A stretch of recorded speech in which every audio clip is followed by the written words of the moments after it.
Kahapon ang ginamit ko is yung wire. So ito ngayon pinalitan ko siya ng malapad, no, medyo makapal konti. So nilagyan ko siya ng butas sa gitna. So try natin mga par. No.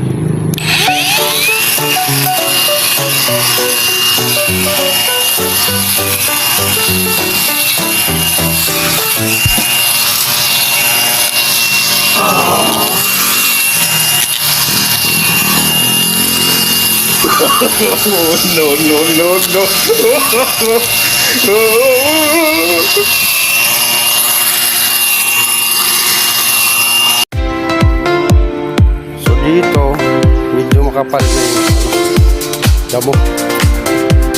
Yan, makapal na.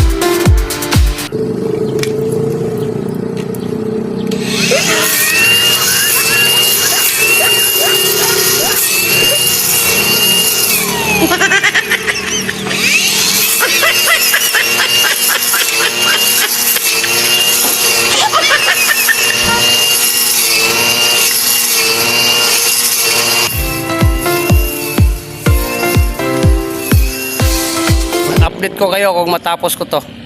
Ayaw, di ma. At least meron tayong DIY. Oh. Mga par, ito na. Ito na yung resulta.